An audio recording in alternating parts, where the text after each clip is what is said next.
6th of August 1945. Milo lay on her old bed in her old bedroom in her old rooms in Cambridge. It had been remarkably easy to return to her old university, and back to somewhere she knew, for the door was unlocked and the rooms unguarded. Mr. Chatteris, the groundsman, had tipped his head to her. Not even Mrs. Evans, the cleaning lady, had remarked on her return. It had been a month. 3 miles in shoes ill-fitting to bones which had not mended properly, over fields and through crops which now would surely be being harvested. It hurt to walk back to the university with her poor feet, and it had been a relief when the familiar outline of the university buildings, Christ's College, the atrium, came into view. And now, it felt to Milo that she had never left, that the last 20 years of her life had surely happened to someone else. It had only taken her 2 days to risk going to the refectory across from her rooms for food. A suspicious Milo might have thought that she was being allowed to stay there,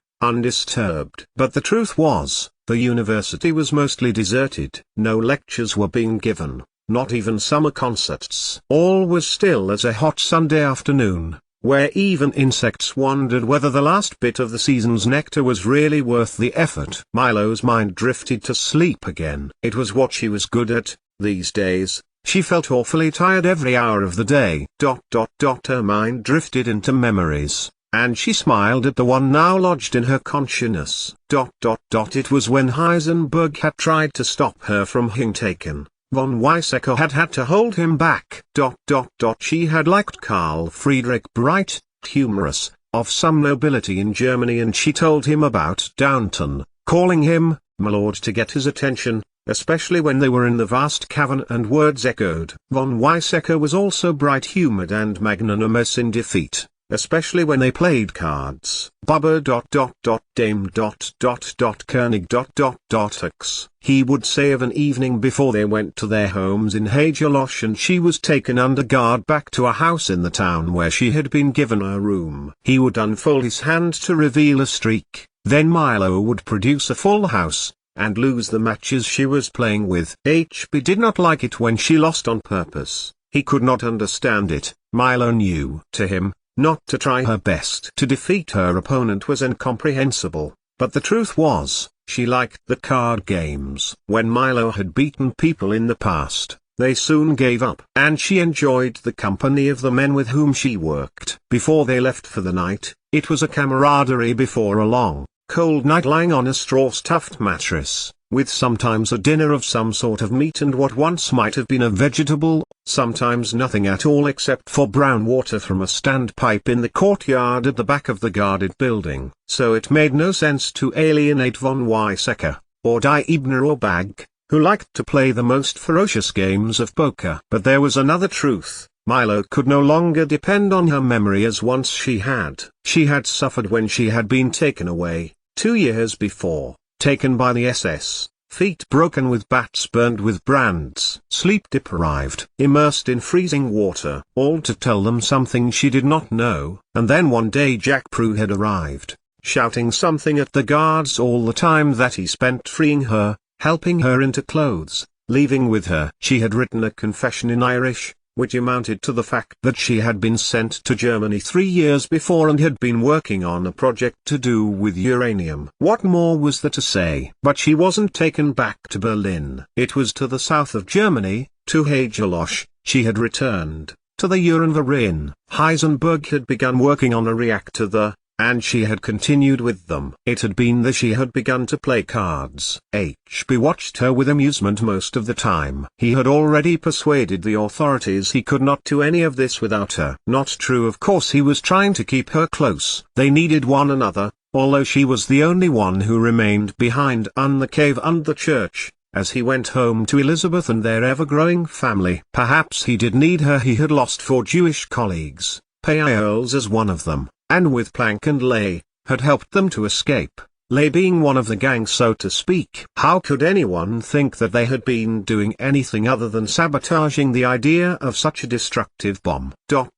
Such had been dropped on Hiroshima that day. The first news report had not mentioned nuclear, but Truman's address to the world had. But how her heart was sore for Planck, His only comeback from the arrest and killing of his son was a half-hearted salute at the evening he had organized to celebrate the life of Fritz Haber. Lay had been cannier, and made sure he was always carrying something in both hands, so the question of a salute never came up. And now, here she was, having been interned by her own country. Lindman had told her, dismissively, that the whole farm scientists would be allowed to go back to Germany, but she would never be free. And yet, after all this, you would not have commanded Rutherford's respect, Milo had told him. After Haber, you would be the next man he would hold in such contempt. Bold words, which Milo saw bite at Lindman's soul, because of their truth. And he had told her that, instead of freeing her,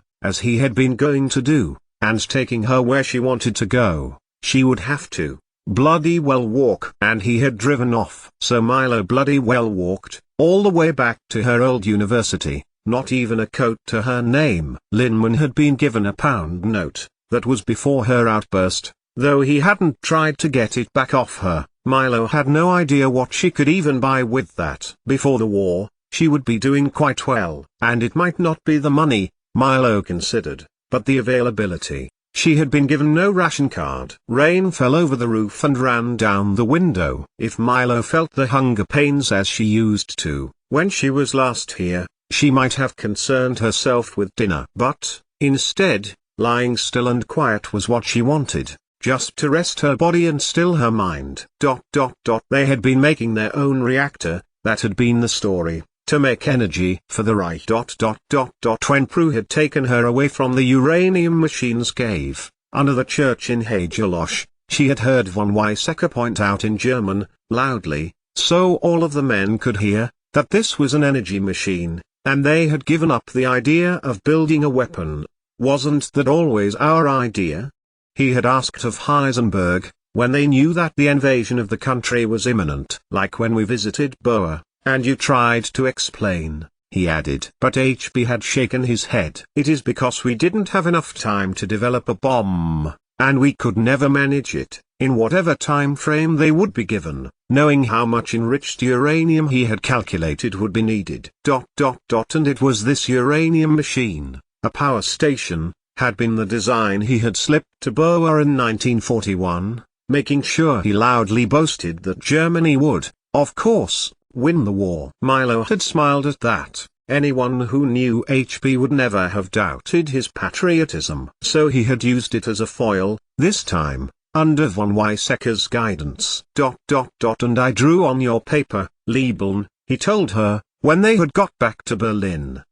Of course, Milo had told him of the Ogham letters, that she knew Friss would be able to translate, interpreted it for him. Gut, Heisenberg told her, and had laughed when she told him that she had written one more word at the corner, particularly for Oppenheimer. Apfel. HB had laughed, one of the only times Milo remembered him to be so mirthful. It was the last time they had kissed. Milo had put it down to his over-exuberance. When Heisenberg got excited, he tended to do rash things. But he had a young family, and Milo had no thoughts in her mind to be his mistress. Yet, they were bonded, in some way, in mind, or in common history. Why was it, throughout those years of horror, that only the good memories survived, the bad, the terrible, the horrific falling from the mind like a caterpillar's cocoon, leaving behind only the butterfly of comfortable wonder and happy optimism? The mind, she supposed, to keep the mind from losing control. And then Milo sat up. She was used to the stillness and the peace of the rooms,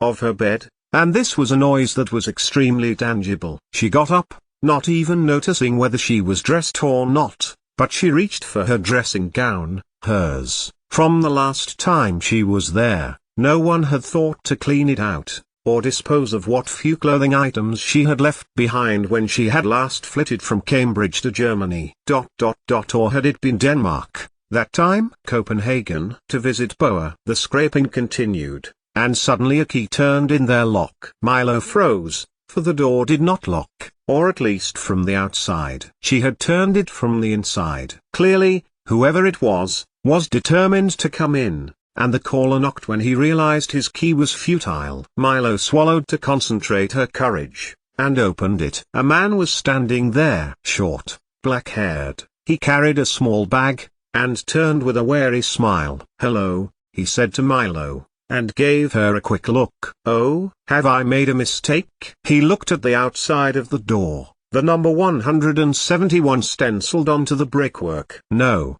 he concluded, a little apologetically. "These are my rooms." He held out a piece of paper, which Milo could clearly see had her rooms as the address. Behind him, the drizzle had turned back to thick, heavy rain sheets again. "Come in," Milo told him, and opened the door wider. The man stepped in, bringing with him 2 small puddles of water from his shoes. "Yes," the man nodded, "we can sort this out in the morning." He put out his hand. Milo took it, and they shook, beginning what neither of them knew was going to be a lifelong friendship. "Milo Ashby," she told the man, her words seeming to appear in front of her lips like ghosts in the coldness of the rain. "Pleased to meet you, Miss Ashby," the man acknowledged. "I'm Turing, Alan Turing."